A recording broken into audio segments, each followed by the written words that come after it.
Doing a quick video on the DJI lineup of drones. I actually just switched from a few generic brands, which is crazy. Two different brand had the same problem where the drones would automatically do crazy stuff like fly in a different direction and you're not touching anything on the stick, stuff like that. So far I've had this is the DJI Mini 3 Pro with the RC control, so you got a screen built in. The other controller with the phone using as a screen, don't recommend it. Phone calls, it just not a good function. And I like this that it's built in. Now, a couple of things I like with this one is that you have an internal storage, but here you have a port for, sorry, I'm trying to do this while holding the camera, pain in the butt. So under here, you have an SD port. Now, the nice thing is I put a high performance SD card in it, and that makes it cool. So a couple of nice features I like with this one. You have a button here, you can click it and it returns back to you automatically. You don't have to fly it all the way back.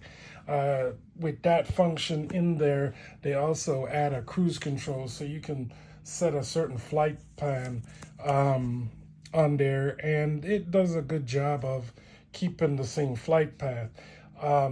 Today I was flying really windy. The stability control on these drones are awesome. Couple of things I like for beginners. You can put it in cinematic where the response is a lot slower, so crashing is not so easy.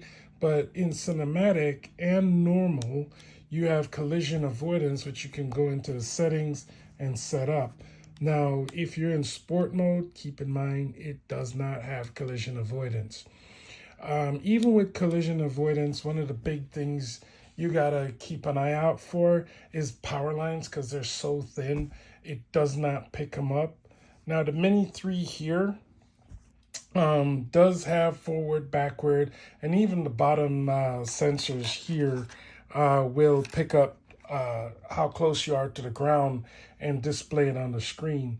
Now, one thing I did not know, and again, I've had this thing for like 2 years, so that's why I can talk so much about it, is that there's a volume setting on here, and it actually talks. So one of the things it will say, it will alert you if you're close to something and so forth. So as you can see, you double tap and power up the controller. And to get to that setting, and I don't know why I've done so much stuff with this thing, I actually never noticed the volume section on it, that there's a, I tried to transfer some screen recordings. And that's another thing too, I just figured out because it was kind of annoying me. Screen recordings are kind of buried in here. But if you click down, you get a quick reference there, swipe again. You got Bluetooth, Wi-Fi, I turned those off. But here you have the volume, and unfortunately my volume was here, and I never hear it saying taking off or landing. You can go into settings here, create your profile and other stuff like that. I'll click out of there. I don't need anyone seeing my user profile. But you have even like quick transfer, so connected. You can transfer videos, photos that you have on the drone to the remote here. And you can, one of the things I like to do to make it easy, I just transfer everything to the SD card. That way I can just pop it out, put it in the computer, quickly transfer it. Now, this is a RC1. On the new Mini 4, you get the RC2 with the antennas. But I like, the thing I like, and being in electronics for a long time, is one thing. Anything that moves is likely to break. So if the less things that you have to move is, the less likely you're going to have something to break, like foldable screens. That came off the market real quick. Now, they did a really good job here because if you ever crash one of these and have to change these arms, it is pretty robust in here. So I like the wire they use. It's similar to the new braided iPhone wire. So you flipping these arms out and back and forth, you're not going to break the wires as easy because the other nice thing about that not happening, these arms are your antennas. So not only do you have the motors in here, but you have a wire in here that plays a part of your antenna. So that's why you have a really good range on these things. So you got cameras back here to see behind you when you fly backwards, the forward camera here, and then as we saw earlier, the two cameras below. So again, crashing into something is not as easy. Now, where the Mini 4 has an advantage, the cameras here are slightly angled on the front and the back, so it picks up off to the side where these don't pick up as much. So side collision is possible with the Mini 3 Pro here. The other thing is, the other pros with the Mini 3 Pro is that the intelligent battery here has a much longer flight time than a few of my friends are finding with the Mini 4. There's always a balance to things. You add more features and software, it's going to burn through the battery quicker. So if you gotta weigh it because there's a couple of things I like with the Mini 3 and I don't like that is in the Mini 4. So like for instance, in the Mini 3, waypoint flying is not available. In the Mini 3, you cannot see what the drone is seeing in the camera, and you can do that in the Mini 4. You don't have the image on the Mini 4. D log M is much more sharper. So again, it's weighed the pros and cons, but one of the again things I like that we don't have the antennas. I don't have to worry about those breaking off at any point from putting in and out of the case. I got a travel case here with mine. One of the things I tried that sucks, I paired a pair of earpods to the drone, which would have been nice because I can still hear, but the mic from the earpods do not pick up on here. You got to use the DJI mic, and then that's a whole nother bulky process. It would have been cool if they allow you to use the mic from the earpods to work with this thing, so you can talk while you fly without having to get the additional DJI equipment and so forth. Yeah, money making. So in here, when you're connected, you got waypoint, but you can set certain points, which it's got its pros and cons because you got on here, you got to fly to the point, log it, fly to another point, log it, and then the drone will fly back the route and take the pictures. No videos. In order for you to do videos, you got to go to the Mini 4, 1 point for the Mini 4. But on the bottoms, a couple of things I like. You got storage here for the joysticks.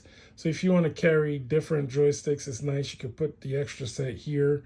You have buttons here like this one. When I click this one, it goes from a forward shot to a downward shot. And this one, I can turn on tracking, so any subject. In here, it does have some pretty cool setup. So for instance, you can click a subject and it can either fly a circle or a spiral around the subject. If you go into settings, you can tell it to stop if it's going to hit something, or you can turn on avoidance where it flies around the object. So I've had it track my son where it fly around a light pole. So it does a pretty good job at avoiding obstacles. Now, like I said earlier, power lines is its nemesis. It cannot pick those up that easy.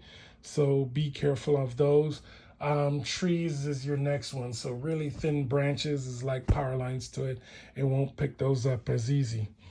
I do like, so one thing I ran into a couple of times, I thought I was videoing or anything. Whenever you are videoing and you quickly click here to take a picture, it switched to picture, but it does not shoot. So you have to wait till it switches over to picture mode, click it again for it to take a picture, and then click it again to switch back to video, and then click it once it switched to video to start recording again. So now you're gonna have two videos to stitch if you ever do that. Buttons, I love the touch sensitive. You can zoom in, you can change the pitch of the gimbal. And I love the sticks, nice solid grip. There's no slip with the design here. The only thing I wish, they have these little markers built in. I wish they were colored in white like some of the other controllers, so you can actually see how much input you're putting and so forth. A couple of nuisance. So if you notice, I have different blades on mine. The original DJI blades, they have this rubberized end, and unfortunately those ends tend to come apart over time.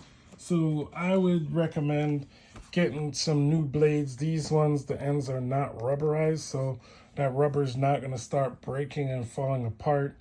I went with these because I wanted something that's, the black blades are cool because you only see the orange tip, but I wanted something that I could see more of the blade when it's spinning, just for in case I gotta grab it out of thin air, because it's not responding or anything. I can see where the blades are at. The black blades a little bit harder to see when they're spinning.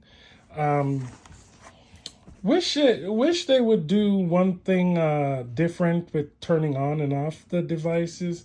As you can see here, you have to double click to turn it on. I wish it was just one solid click to turn it on instead of having to double click. But all in all, as you can see, double click to turn it off.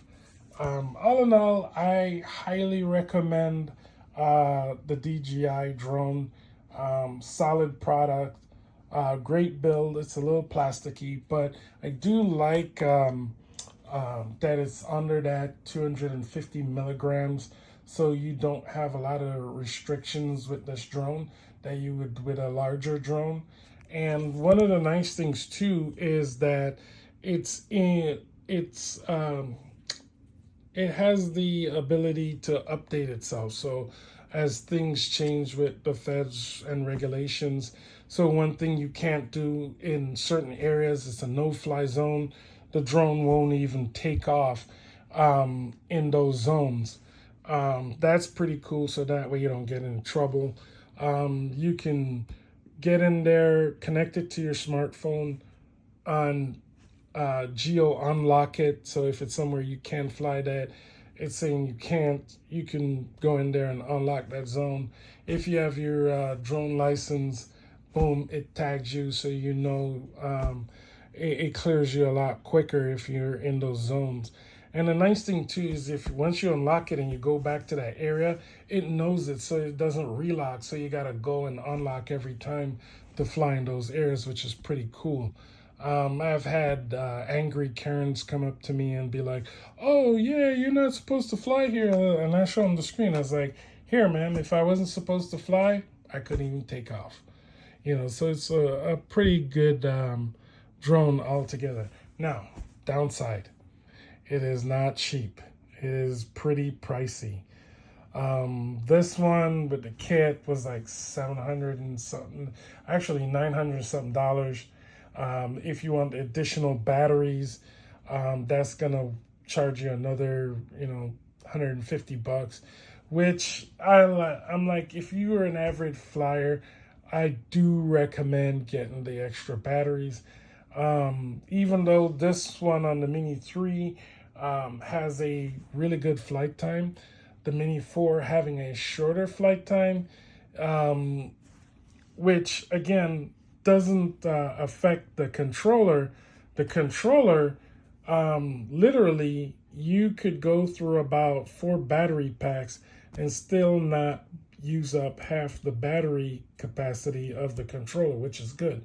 Now, one downside with the controller, you kind of, in the daytime, you kind of want to be in a shaded area, because this screen, as you can see from the fan above me, a lot of glare. So I personally try to stand in a shaded area where I don't have a lot of sunlight hitting the screen, or if I need to, I bring my big ass umbrella, and that gives me a lot of shade from the sun and glare, so it's easier to see the screen.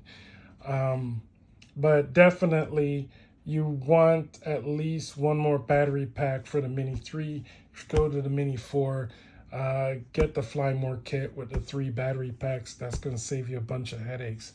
Thanks for listening, guys. Hit the subscribe and like if you like, and drop a comment if you have any questions.